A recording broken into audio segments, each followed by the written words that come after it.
Hey friends, in this tutorial I'm going to show you guys how to use whip backstitch to do outlining on a piece. So I've already done most of it. I just have this little section to do left, so that's what I'll show you guys how to do.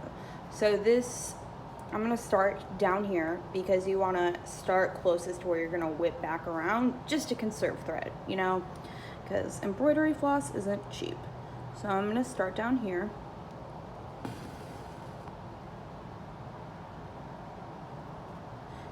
And usually I outline in heat erasable pen first, and then I go over it with Sharpie because I do the painting afterwards, and the heat erasable pen will bleed everywhere with watercolor. So I'm just gonna do basic backstitch, starting with that, and I'm gonna go around this curve. And as I start going around this curve, I'm gonna make my stitches smaller so that the curve can be more fluid.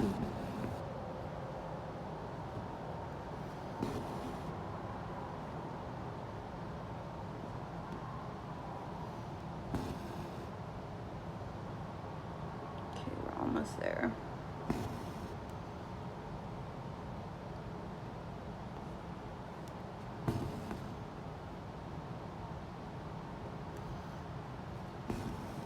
So this is what my outline looks like right now without the whip, and as you can tell it's kind of uneven, but now the magic is about to happen. So I'm going to come up here through this last stitch I did and start whipping around.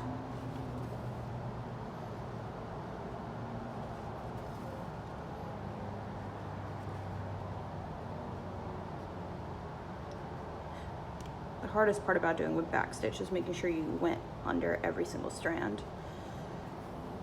And right now I'm using 4 strands, but for the smaller details in the face I use 2.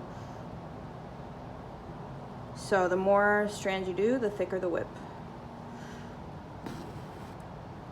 So I'm going to go to the next place now.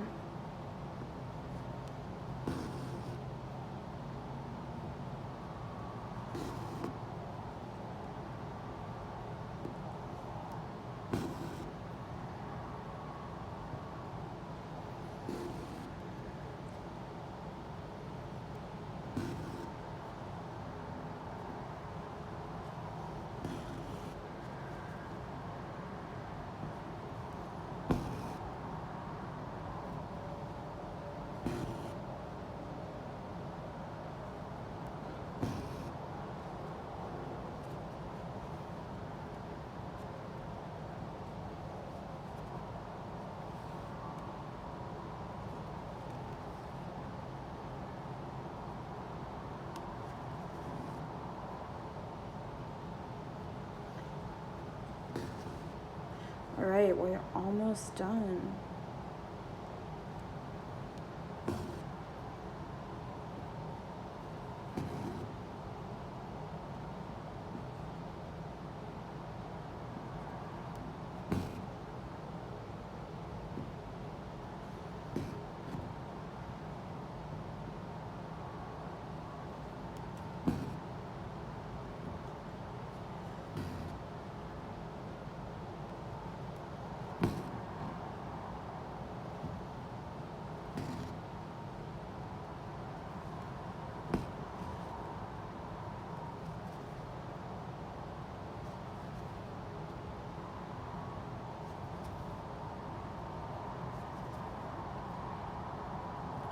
And I realized I forgot to do a whip on this line right here, so we're just going to finish that up.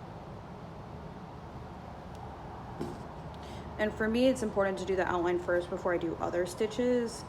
That way I can do them in the confines of the outline. So I'm not stuck trying to make like a weird outline to cover up the gaps where there aren't any stitches.